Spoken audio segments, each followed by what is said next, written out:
In today's episode, we're going to talk about starting and running a location-independent business, e-commerce, and of course, becoming your own boss. Today's guest is Johnny FD, who runs a successful online business, location-independent to add that, and he blogs about it over at johnnyfd.com. So first off, thank you for coming on the show. Hey, thank you, Travis. I'm really happy to be there. So tell me a little bit about your story, and you have an extremely interesting story. So can you tell the listeners today about that? Okay, so I'll go really briefly into it just because my story is pretty much everywhere, and I want to be able to give you guys just actionable tips on what I would have done differently in my 20s to get to this point and just so much faster. But basically, went to college, graduated, got that great corporate job, great cubicle work, a suit and tie, and thought, hey, life is set. And then I realized after 2 years, I hated it. I didn't want to be my boss. I didn't want to stay in that company for the next 40 years so I can get that gold watch and retire. And I decided I'm going to take a vacation to Thailand. And you know what? It was that 3-week vacation just turned into this whole lifestyle where I decided I'm just going to stick around. I'm just going to hang out in Thailand, relax, de-stress until my money runs out. And it took a lot longer to run out than I thought. And I didn't have a lot of savings or anything. I just basically just sold my car and said, okay, let me just, live as cheaply as possible. So I wrote a book called 12 Weeks in Thailand, which just talks about how I traveled around and I picked up odd jobs as a scuba diving instructor. I did Muay Thai and was able to live and train for free at these crappy old Muay Thai gyms. And fast forward, 5 years when I finally ran out of money, I realized I can either go home at 32 years old with my biggest fear coming true. Because as you know, and I'm sure a lot of your listeners know, the biggest fear is, okay, if I do this, sure, it'll be fun for a few years, but what if I go home in my 30s and I'm broke and I have to catch up with everyone else who has the careers established?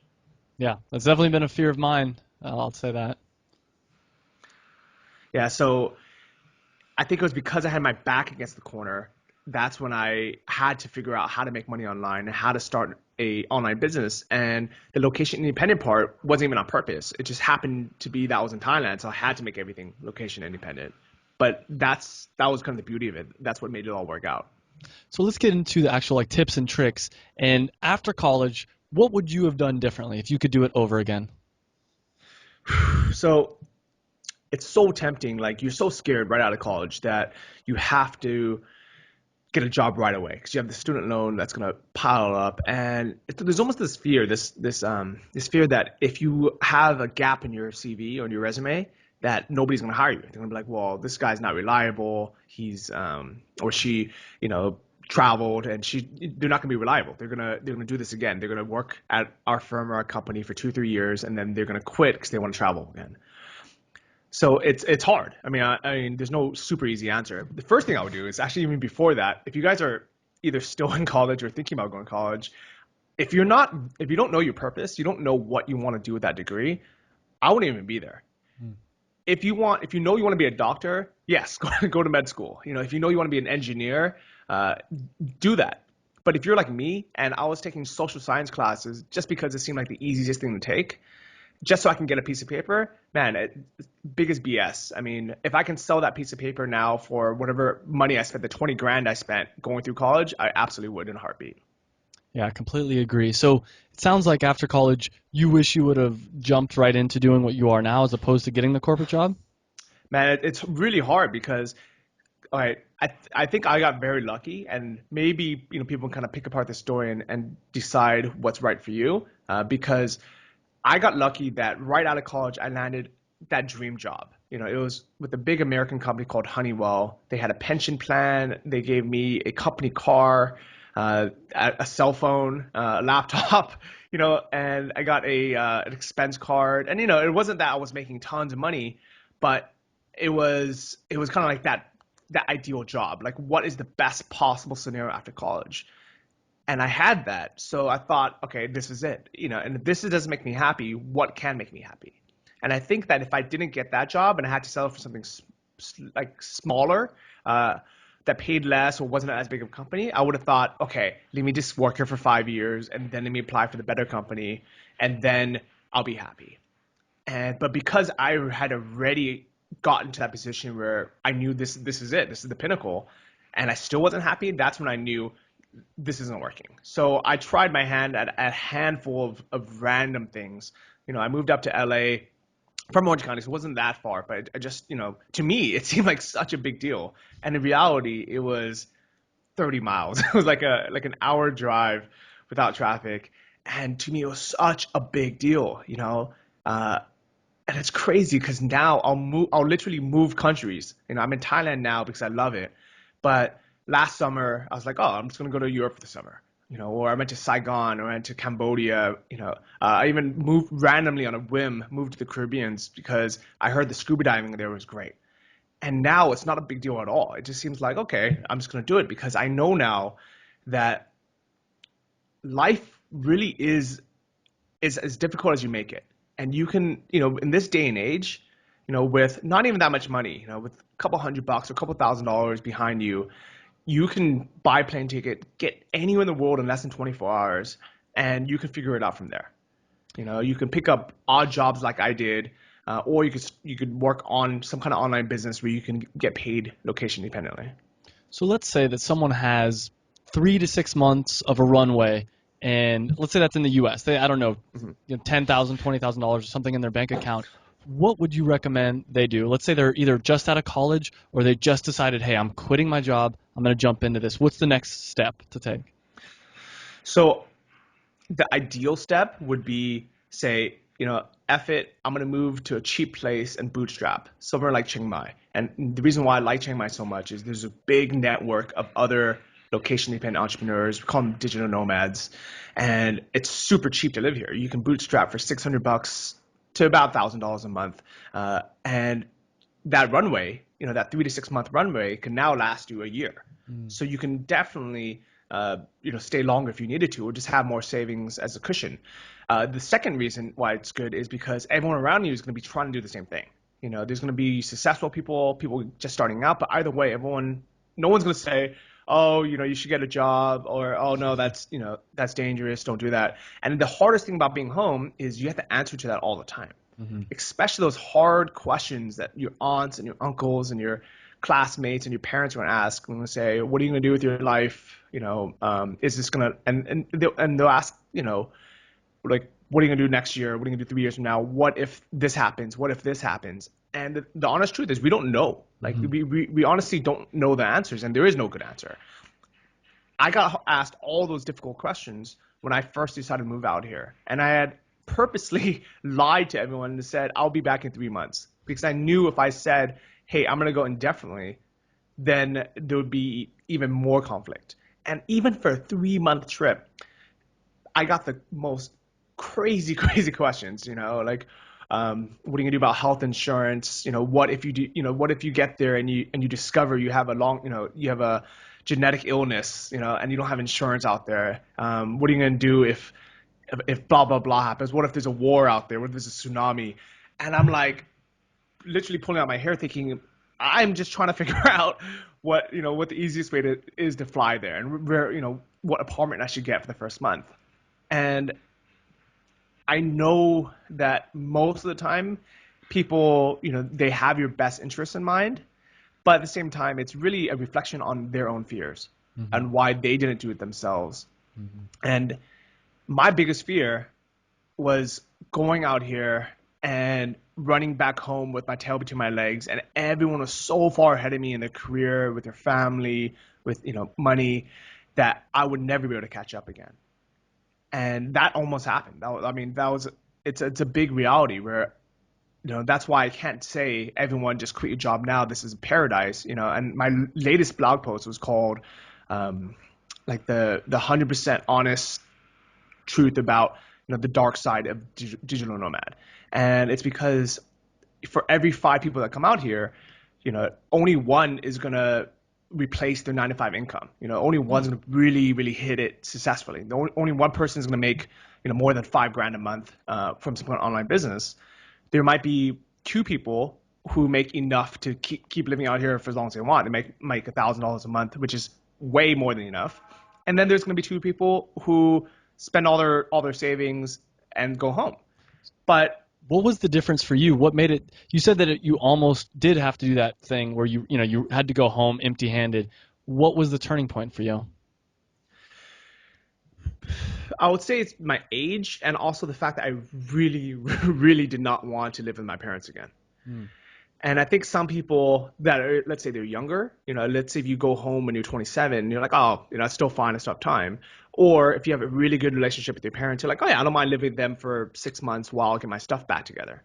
I did not want to move back home at 32 years old, live in my parents' house and have to answer to everybody. And I was like, no matter what, I'm gonna figure this out. So I was able to put in the work ethic. I was able to put in, the 40-hour weeks, which is what you would spend on a normal job anyways. But as a digital nomad, as someone living the 4-hour work week, most people don't do that. Hmm. Most people, they just want to take a shortcut. But I was willing to say, you know what, for the next 2 months, before my money completely runs out, I'm just going to give it my all. And what was it? The drop shipping business that was That able was to? job Okay. stream business. Yeah. And the way that I found that was I was promoting my book. So 12 weeks in Thailand was like my only source of income. And after the initial first month of all my blog readers buying the book, the sales dropped down to about $200 a month in profit, which is still great as a nice source of passive income, but it's not enough to live.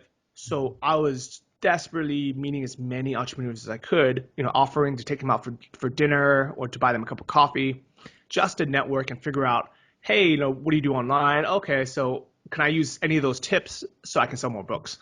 Yeah. So I met with people who did SEO, did like programming, and then one guy, this guy named Anton, it was telling me he did dropshipping stores. And at first, it went a little bit over my head because that wasn't my focus. I was like, okay, how can I sell more books, Hmm. learning about dropshipping? And I think it took me like a week or two um, to realize, man, this is the next step. I instead of focusing on writing another second or third book, which I actually vowed that I would never do, just because it's not the best use of time for money, uh, but it is a great way to get your story out there and say, you know what, this is the struggles I've been through, and if you read the book, you don't have to go through the same. So that's why I did write a second book. But with dropshipping, and for those who don't know what it is it's a way to sell physical products back in your home country without having to carry the inventory, which means it's location independent. So when I sat down with Anton and he was saying, and he was very modest about it. He was like, yeah, I just have a couple, online niche stores. And in my mind, I didn't know what that really meant. But in reality, it was these big, mega stores that sell, they're almost like a online version of like Target or something. But he, instead of selling everything in the world, he would just focus on a few items, so a few high price items. So whether they're like a specialty furniture or like a specialty, whatever it is, um, he would become an authorized dealer for them, set up a web store that looked like at the time probably better than like Walmart.com, which a lot of those stores at the time looked terrible. And Yeah. you'll be surprised how many online stores there are, especially in like specialty niches, still are built on these ugly Yahoo stores. Hmm. And how easy it is to go in and with a theme, you don't even need to know how to be a web designer or a programmer. You can just make a beautiful looking website and become that expert in that niche. So he left Chiang Mai and he went traveling. And I thought, man, I just missed a big opportunity because I should have been picking this guy's brain for the entire 2 weeks he was here. But luckily, he had a course. And because I met him in person, I knew he was a very genuine, earnest guy. I was like, okay, let me sign up for this course. And I just did exactly what he said without question. And I think that was the other thing that really benefited me versus other people is first, I was willing to invest in myself and pay for a course. And then second, I had no doubts in it. I was just like, let me follow this exactly the way it is. And to this day, I don't know if it was because I had met him and I just trusted him, or I was just naive. I'm like, okay, I'm not going to think about, the hardships of it. I'm just going to do one step at a time. Or maybe it's just because I was so desperate where I needed to make something work. I was like, I'm not going to spend any time thinking about how difficult the next step's going to be. I'm just going to do the first step. So would you recommend if someone, so we already determined that anyone that's ready to quit their job and is looking to replace their income would, best case scenario, would move to Chiang Mai. Would you recommend the next step would be to start a drop shipping type thing, or start a blog? How would you recommend it? So the more I'm out here, the more I realize there are many, many ways that people make a full-time living online. For me, drop shipping was the first thing that actually paid enough to replace my actual income. So even though now, and I actually publish all my monthly income reports on my blog. So if you go to johnnyfd.com, every month on the first month, I actually live write that. So it's almost a bit scary because I don't know what the numbers are until I do it. And part of the reason why I do it is so I can, first off, share with everyone what is currently working so they know what to get into, but also for me to force myself to actually keep track of the different income sources. So even though now I do make money from blogging, from podcasting, from my ebooks, from my online courses, dropshipping was the first thing for the first year and a half, and even today, that has been a big source of income. And the reason why I like it personally, and I recommend it if you're just starting some kind of online business, is it is very, very easy to visualize what the value of something is. So this mic in front of me is a Blue Yeti podcasting mic, and it retails for about $150. And I know this thing is worth $150. I know that if a customer buys it, whether they buy it at Best Buy or they buy it on Amazon or they buy it from my store, that is the value of it. And it's very easy for me to offer it. And you can create a niche podcast mic or podcast equipment store. You can try to become an authorized dealer for Audio Technica, and sell the ATR 2100 that you have and that mount that you have, or you can sell this Blue Yeti. And if you can become a dealer for them, it's very straightforward. Okay, how can I promote this mic to podcast? People want to start a podcast. What ads should I take on? It's so straightforward. And I also know that I'm not shipping it out. It's going to be Blue. It's going to be the company Blue. They're going to ship it out directly to my customer. And I know that if they have a problem with it, they can send it back to them and they'll handle the returns. So all I'm really doing is I'm the retailer. I'm the online retailer. And the difference between that and, let's say, creating a web app or or even writing a book or some kind of digital product, is it's very, very hard to conceptualize when you're brand new out of college what the value of that book is. Is my book worth $37 or is it worth $5.99? Who actually is going to read this book? Who's going to get the most out of it? It's really, really hard to conceptualize these things. And even though that stuff is, selling digital goods is even easier than drop shipping because there's no inventory at all. It's so much easier for someone brand new out of college to be able to hold something, be able to order one themselves even if they wanted to, and just know, okay, this is what the customer would get. And I could be 100% proud knowing that they're going to get this item for the best price there is. I'm going to write, great articles about the benefits of this mic versus another one or how to set it up. And that's why drop shipping is such a powerful thing. So 100% you'd tell someone if they're starting out to do drop shipping, or is there something else that you found since then that you're like, that's actually pretty cool? Is there any other things that you think are interesting? If you're from the US, 100% I would say do drop shipping. Okay. It's because Anton is from the US, I'm from the US, and when we followed the course, it was so straightforward. So his course is antonmethod.com.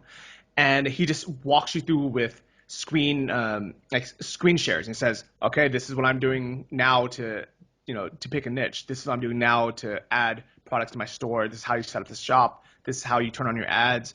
Okay, this is how you make your first sale. And it just could not be easier. For people outside the US, it still does work. And I do meet people from random countries where I'm not sure if it will work or not, and they are successful. So people from Australia, people from Sweden were killing it just because Amazon's not even in Sweden. If you go to amazon.se, I believe it's some old lady's blog, and people from like Holland or these random countries, they do exceptionally well. But there are other steps involved, and I would like to say, yeah, just follow his course 100% and you'll be fine. But in reality, you're going to have to figure out your local tax like it's the local tax things is different, the local how to set up a reseller's license and things like that, and stuff like that you would have to do with for any business. So if you wanted to start a restaurant or a food truck, you'd still have to go through that. But it is just another layer that makes it a little bit harder for people outside the US. Gotcha. So let's talk really quickly, like a 5-10 minute breakdown on on Anton's method, how someone should start a drop shipping business. So the first thing and the hardest part, in my personal opinion, is coming up with a niche, coming up with an idea. What kind of tips do you have around that? So it's crazy that everyone either thinks the niche section is the hardest, or they think calling the suppliers are the hardest. And there's always going to be these two roadblocks. Everything else is super straightforward and super easy. Niche selection, I think the reason why people have such a hard time thinking of a niche is because they try to start thinking of it before they've been through a course. So before you really understand what the criteria are, before you've seen other people's examples, that's what makes it hard. I think once you're in the course and you understand, what you're actually looking for, then it becomes a lot more straightforward. And the other thing I did was I actually made a course that just it's called the Jumpstart course. And my intention of it was I was answering the same questions all the time. People always ask, like, is this going to be a good niche? How do I research the competition? How do I know there's not too many other people selling it? How do I know if these guys even dropship or not?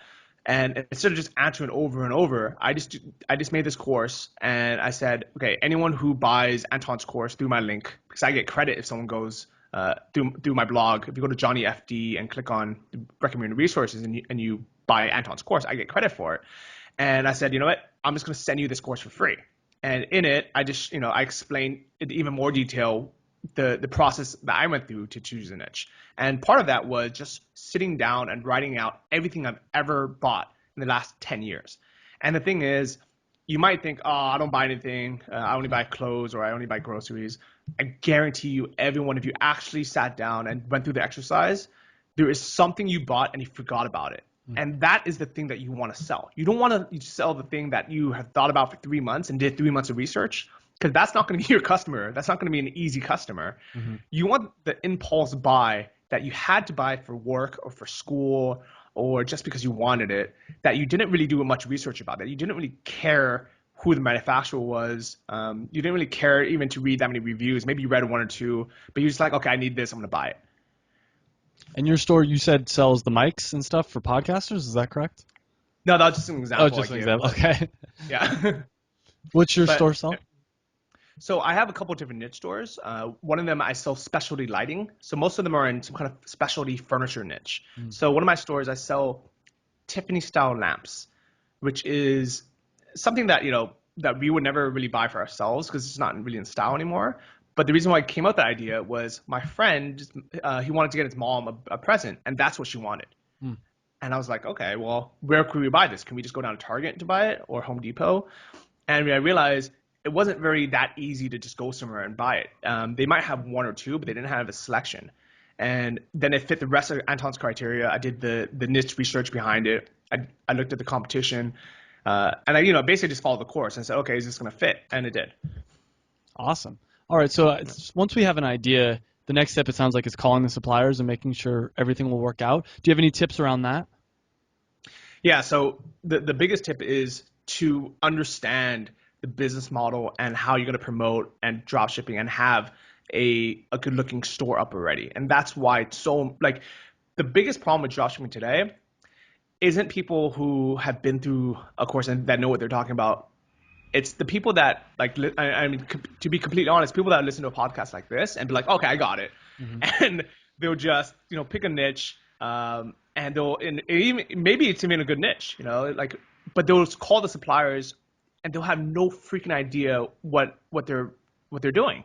And they're just going to burn out that word drop shipping. And that's why, even though there are plenty of viable niches out there, now they really they quiz you. They're like, okay, how are you going to get traffic? How are you going to get advertising? What are you going to do about this? What are you going to do about that? What do you know about the product?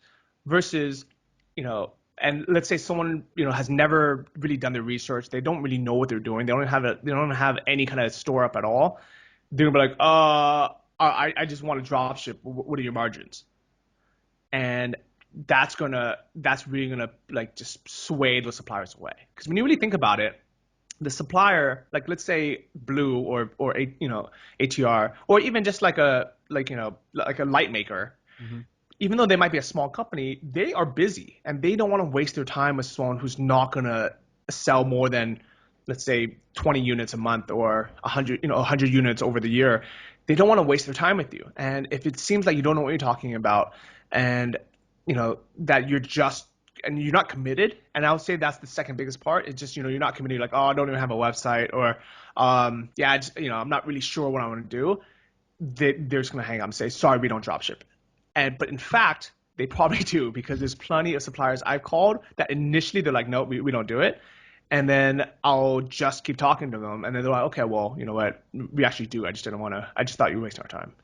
Huh. So is there a little bit of, is it scary to put up a website, put all this effort into it before you even know if you can get suppliers? Like, is that there ever a problem with, you do all this work, you build up a website, and then none of the suppliers do want to drop ship? Does that ever happen? Yeah, there's a huge fear of that, and that's why. So that's why it's so good to have that investment already in you, and you're like, okay, I'm gonna make this work no matter what. Hmm. And the thing is, so one of the criteria that Anton talks about, so he has like a big list of it, and he really explains in detail why you do certain things. But one of them is you need to have a niche that has at least 20 potential suppliers, because not everyone's going to approve you. And you also have to look at those suppliers and see if they drop ship for other people or not. So he kind of teaches how you can take a look at people's sites and determine, okay, are they drop shipping this, or are they sending it, are they warehousing it? And if you do that due diligence, okay, these guys definitely drop ship for other people. There's 20 of them, so even if 10 of them reject me, I still have a viable store. And I Awesome. think that's why I was never scared. I'm like, you know what, it's gonna happen. I just need to, if I have to call 20 people 20 different times, it's gonna work. So I just want to quickly wrap up a little bit of the drop shipping. Before we do, last question is, once you build the site, and I mean there's so much material out there about how to, build a Shopify site or whatever, but once you finally build it up, what methods have you found best for you to getting people actually to your site that are willing to purchase something? Like, is it through content marketing or paid ads, or what have you done? So in the beginning, I recommend everyone just do paid ads, because even though now that my store's been up for a while, I do get a lot of organic sales, referral sales, social media sales, things like that. In the beginning, if it's not worth paying for the ad, the store's not viable. Like if it's, the only reason why I do the other things now is to get more traffic from other sources. Also lowers my monthly advertising budget. But in the beginning, just pay for the ads. And if you can be profitable paying for ads, then you know that you can be extremely profitable finding other sources as well. Awesome. So we've covered a lot of different tips for people looking to quit their job and actually start becoming uh, able to provide their own income. Is there anything we didn't cover that you think we should really hit on as far as helping people do that? Yeah, definitely. So, there's so much info out there.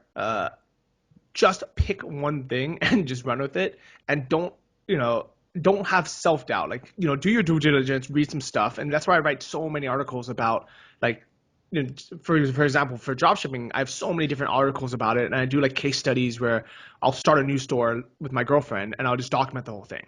So there's plenty of info. But once you do decide, okay, I'm gonna do this, don't chase that next shiny object. Mm-hmm. And this goes with everything in life. This goes with, deciding to move to a different country. This decides even with dating.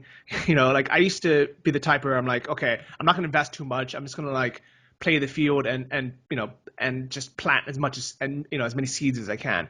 But when I decided, now, like, I met, the way I met the love of my life is I met her and I'm like, you know what, this is the girl I want to be with. And forget about everyone else, forget about everything else. I just fully committed and say, this is the person I want to date. I'm going to do whatever it takes to make her mine.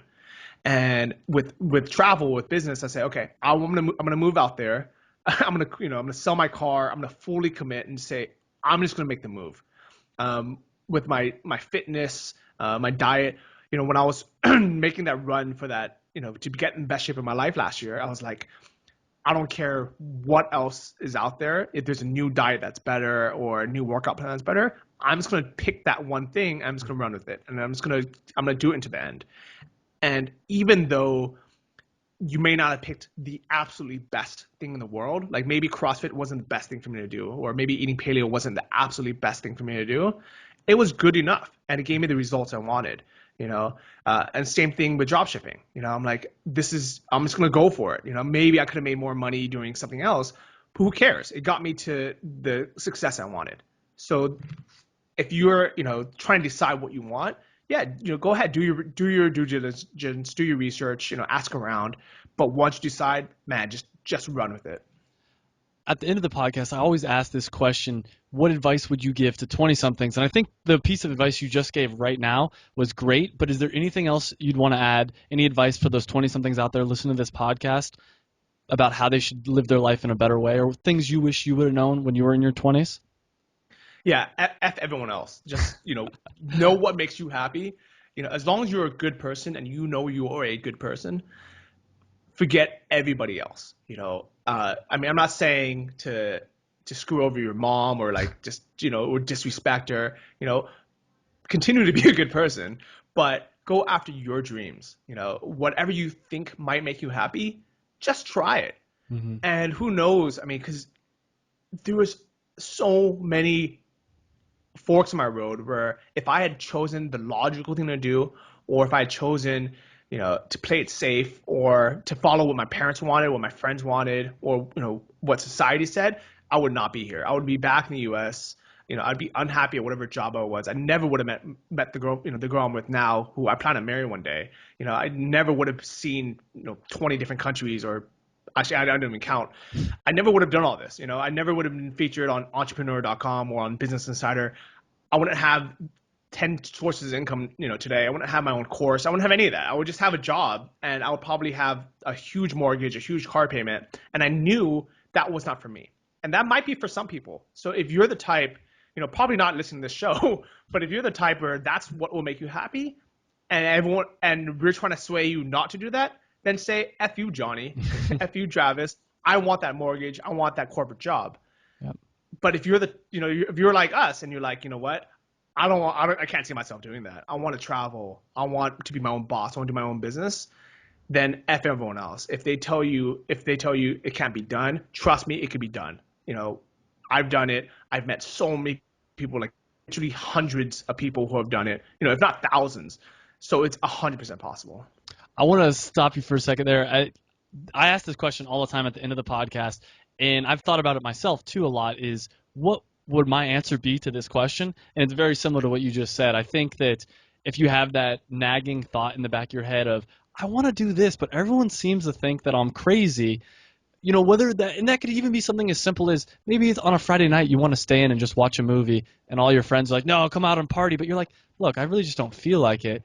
When you start doing things for other people, it ruins the fun of life. So I completely agree with what you just said. Thanks, Travis. So let me ask you, where can people find out more about you? Obviously, your blog, johnnyfd.com. Where else can people connect with you? So I have a podcast called Travel Like a Boss. You can find that everywhere.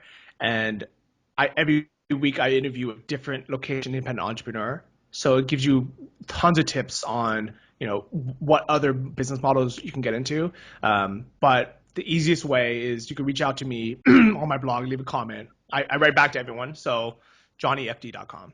Awesome. Thank you so much for coming on. I really appreciate it. No worries, Travis. Hey guys, I hope you enjoyed that video. And if you did, make sure you hit the big red subscribe button down below. You can also check me out on Facebook and on Twitter. And I release a new video every Monday. And by hitting that subscribe button, you'll get those new videos every Monday. And this is really a podcast. It's also a website. You can check out the website. It's howtodoyour20s.com. I'll put a link right over here as well. And what it's all about is trying to improve your life. And we specifically focus on things that people in their 20s are interested in. So make sure you like the video if you liked it. Subscribe. Like us on Facebook and Twitter, whatever. But I hope you enjoyed the video, and I hope to see you again on another video.